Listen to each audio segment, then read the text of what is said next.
Hey you guys, welcome back to my channel. This is Abby with Abby Reviews, and this is going to be my review and recap for Selling Tampa Season 1, Episode 3. This is also going to be, I'm going to be getting ready because I got to take the time when I can. Y'all, I'm in the middle of, I got to multitask. I'm in the middle of doing this training for this new hire, and she's really nice, really sweet girl. However, I have to be on my P's and Q's and pay attention, so I make sure I give her the correct information, so I can't multitask during the day like I normally would. So this is officially going to be a get ready with me while I watch the show, because baby girl is on her lunch break officially now. And then when she comes back, she got to call IT to get something fixed so we can continue her training. So I got a couple minutes to get through maybe Selling Tampa and an episode of Harlem. But I also need to do my face at the same time. So two birds, family, two birds. So let's jump into, and I'm going to tell you what I'm using along the way.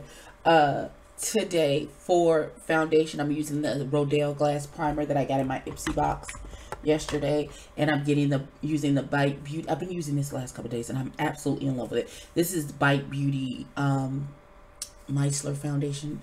I am in T130 is the color that I'm in. This is my perfect match. I don't know how I did that online, but and I got this in my Boxy Charm this month.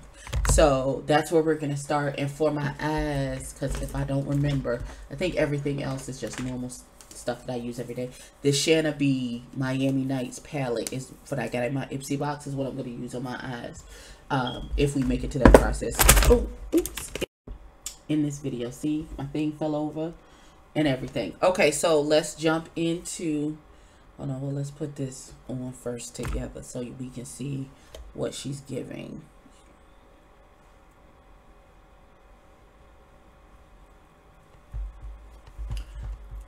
Like, she is super duper fragrant. I don't think I like that.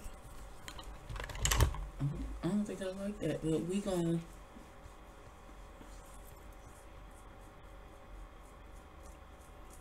I don't like that.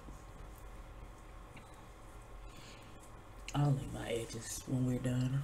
Let me see. They're not a priority right now. Okay. It's on. I don't know how I feel about it just yet, but it's on. It smells terrible, but whatever. All right, let me jump into the episode, and I'll be back.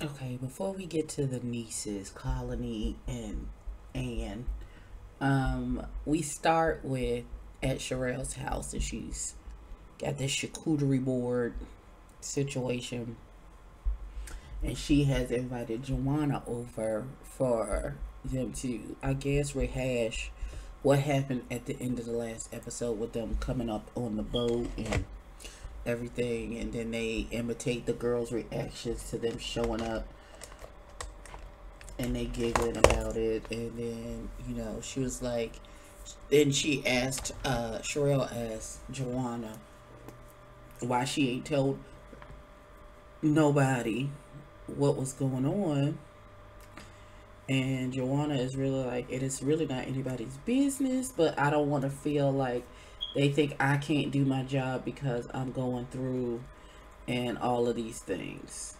She doesn't want sympathy. She doesn't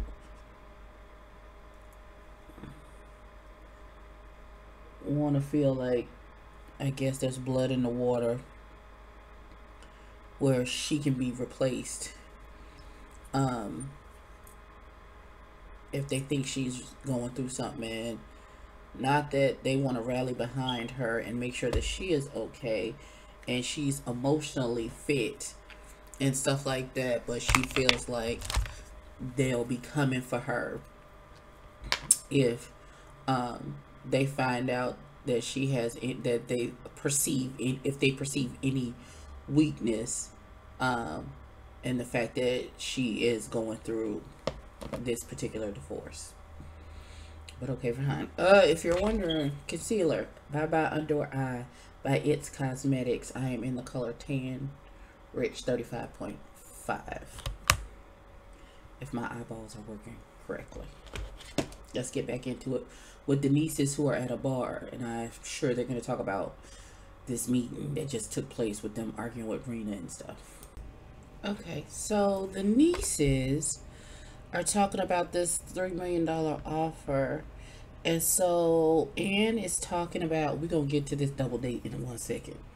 Anne is talking about, well, she doesn't think her buyer understands, you know, or got the best look at the house at night, so she's gonna take him back during the day to try and get him to come up on the offer and blah blah blah. And she's still doing all of this footwork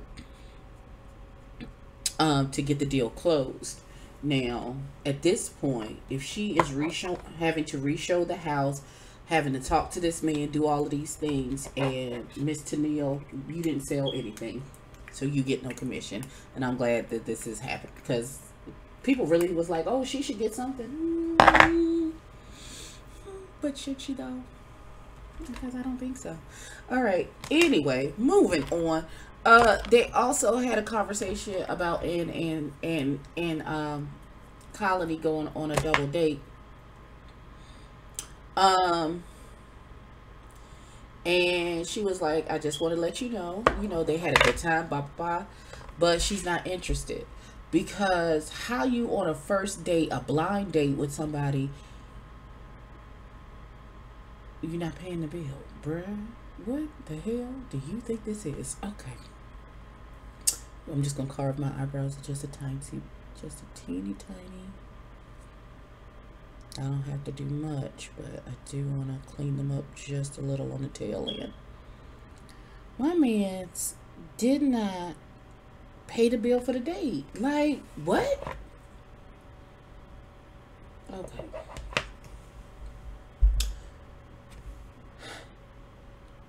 Maybe I'm old-fashioned. I am an auntie. I am somebody's meemaw. So, if you are going like on a first date, if some gentleman or somebody is setting you up on a date, because it was a double date,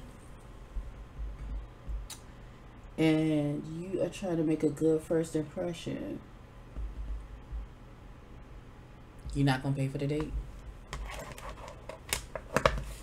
It's one thing if we're in a relationship, because Auntie has been in relationships and she's been married for multiple of years.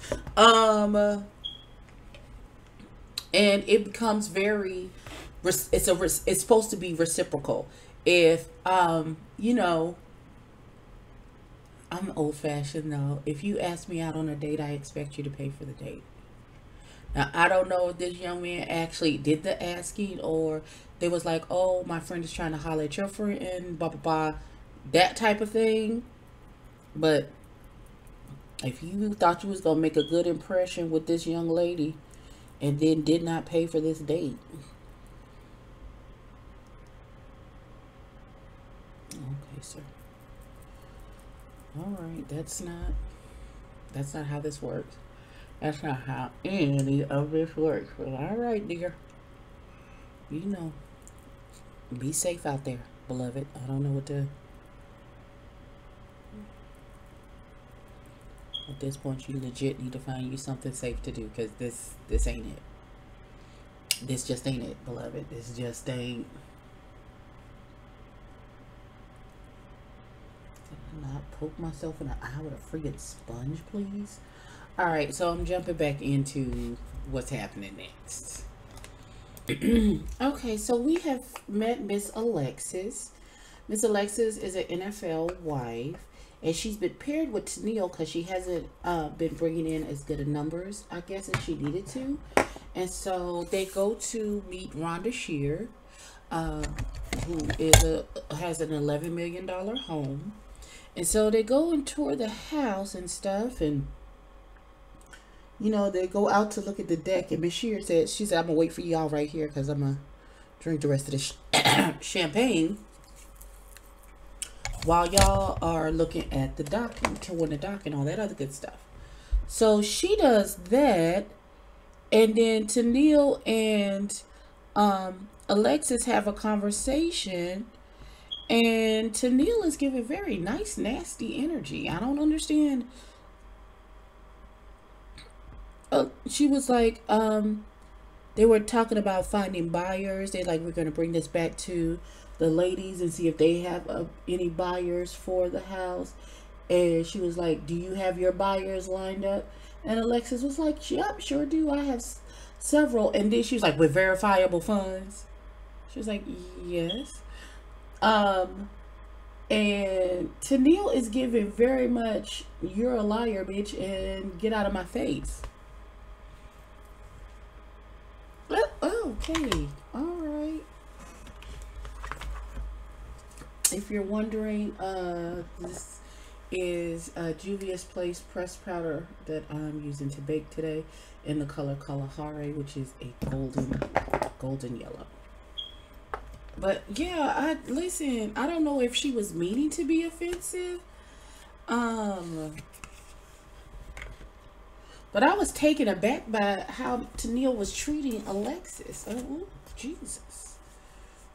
Okay, daughter, bag back. Just a bit. Get off my nuts. Just a little bit, sweetheart. I'm so sick of drinking water and being healthy, Jesus. Okay, I'm sorry. I had a whole outburst. Let's move on. So we're kind of doing an extra. Sorry, I got a phone call. Ugh. Luckily, it wasn't for me.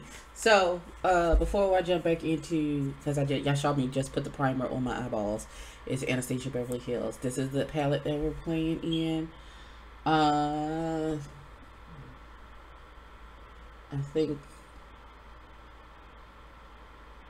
we're gonna start here, and then go softer here, and then deepen it up with this, and then I'm gonna shablam it with some silver sparkle. I can't wait. Ugh. I'm gonna, okay. It's gonna be a lot because, of course, it's New Year's, so we're gonna do the whole thing. All right, so back into the show. That conversation didn't really make any sense.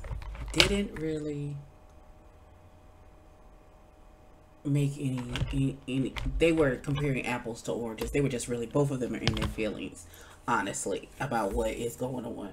So Rena is sitting there, and Sherelle, she's having a lunch with Sherelle, I guess. And she was like, well, the reason for this meeting is because I find it upsetting that I had to find out from someone else that you got your broker's license. And she was like, it just wasn't a good look for somebody to be able to come and tell me something about somebody who works for me, and especially something about it pertaining to the business that we're in. And it would have just been the height of respect just to give me a heads up so I wouldn't be blindsided. Okay, let me tell you, I started here, now I'm going here. Okay. And so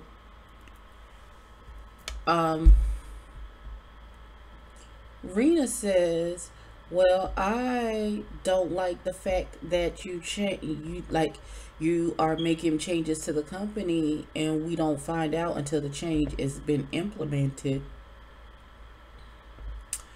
And I'm trying to figure out how you correlating you getting your broker's license and not telling your boss that you're getting your broker's license to her making some type of structural changes at her business. It's not the same.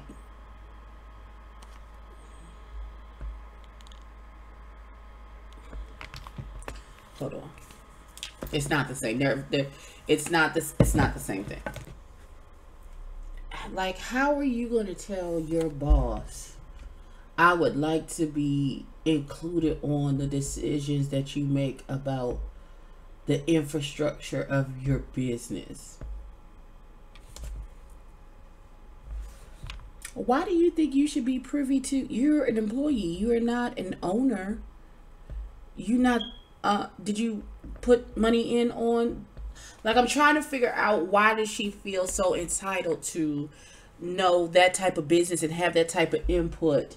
You were the first agent she signed on, so you were her first employee. So I understand that you feel proprietary towards the business as well, like it's yours as well, but it's really not, and you're really not entitled to. You're really not entitled to that type of a degree of being able to go in and say and whatever and do whatever. That's not how that works. That's not how any of that. I don't understand. I need more context. Something is off, because she is way too smart to be this entitled about a business that she does not own. We're missing something. We're missing something in the equation. Okay. So before we get into the house and whatever's happening with Rena and Ann and Colony, we meet Alexis. We're at Alexis's house with her fiance, boyfriend, whatever he is. He played for, I think, Miami and then the Bills, and then she said they're on their way to retirement. And she's been focusing all on him, but now it's her time to shine. And so they have a little conversation, and she was like, she was confronted, not necessarily confronted, but the lady, Sherelle, asked her in the meeting, you know, what was going on. She's not getting any commissions, blah, blah, blah. And so she was saying to her boyfriend, that, I'm sorry, I had a little glittergasm. Hold on. She was saying that she didn't want to be the agent to make all the excuses or what have you and whatever. And then she was telling him that she put her with Tennille, and then she went over how she had issues with Tennille from before, and how Tennille had her showing homes and to people, but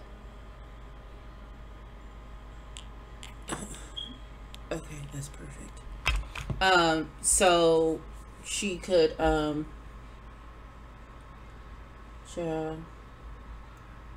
but she wasn't giving her any commission on any of the houses that she showed, and those houses sold. So she was like, I don't know how this is gonna work, because Tennille was talking down on me, like at this other house. Like I told y'all, she was really on some nice nasty.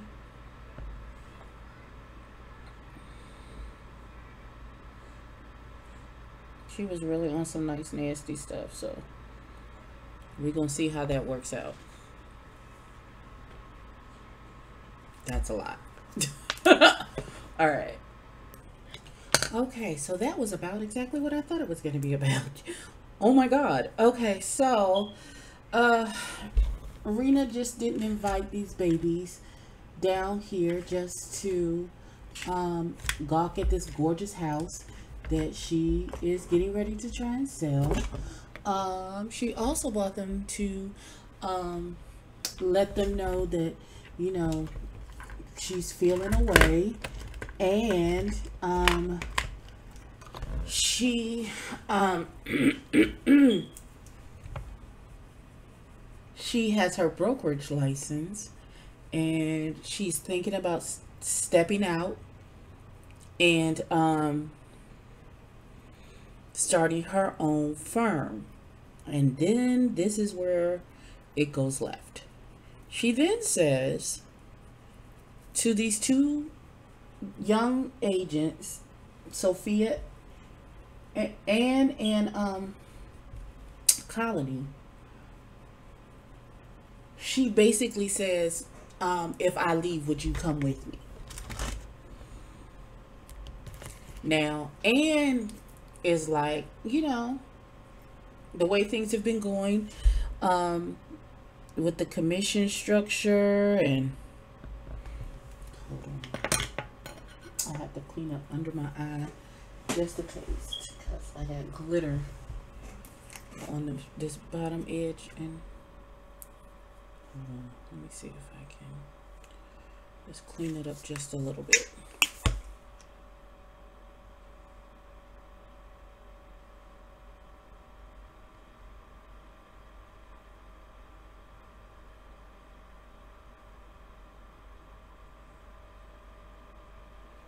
I don't think I'll be able to get it all out. Oh no, I don't know all of the makeup. Okay, I'll clean that up in a second. I'm gonna have to re-put some concealer and stuff back down in that one spot because my whole situation is now uncovered. Oh no. Okay, so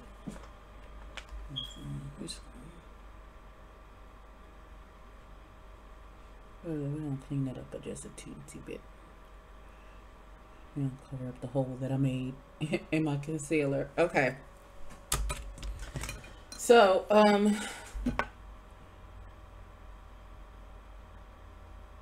baby girl Ann is like, you know, I would be down, you know, to move on and stuff.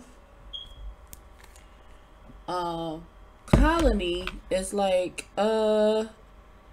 not only no, but you are dead wrong for approaching us to try and poach her two best agents. She's like, why would you do that? She's like, that's so disloyal. And Rena is like, Colin is like, you are leaving to be in direct competition with her, and you trying to take her two best agents. No, I would never consider that, and no, I'm not doing it. Now, and now she's like, I'm looking at Ann sideways, because I thought we was on the same wavelength, but clearly we are not. We are, no, boo. No. That ain't gonna get it. So I really want Rena, Sherelle already knew that, somebody already told her that Rena has her license. Now she's going to know that you are trying to open up your own firm and trying to steal her agents.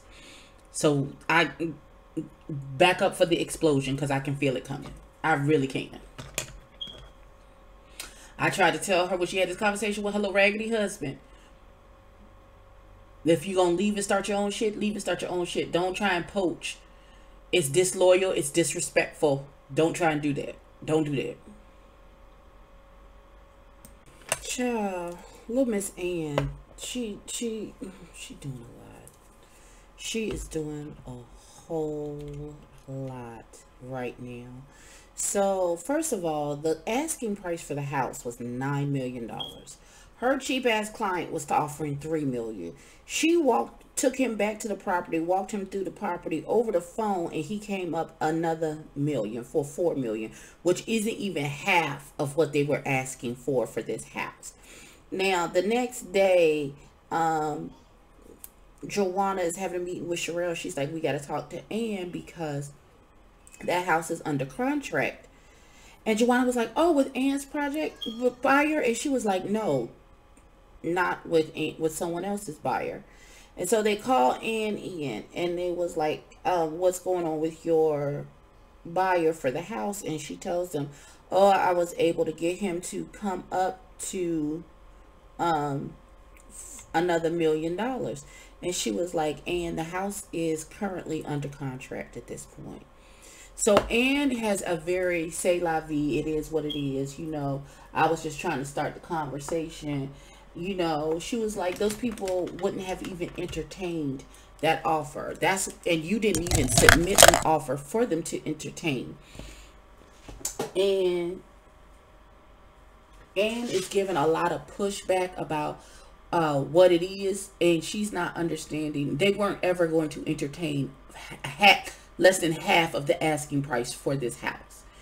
And she really has an attitude that they are trying to get her to understand that the point is you need to be realistic with your clients. it's not you have pressuring them into making a bad business decision, but you have to be realistic with them so they understand how the market is flowing and all that other stuff. And just doesn't seem okay. She's on my team. And just doesn't seem to understand, and she's giving a lot of fever back to someone who's supposed to be her boss and mentor and have her best interests at heart. So I don't know.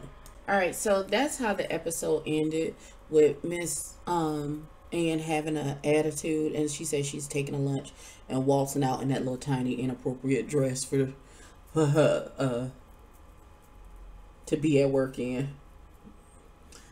But we're gonna see what happens in the next episode in a couple of days. All right, so this has been my review and recap of Selling Tampa season 1 episode 3. Please like, comment, and subscribe. Tell a friend to tell a kin, and I'll catch you in the next one.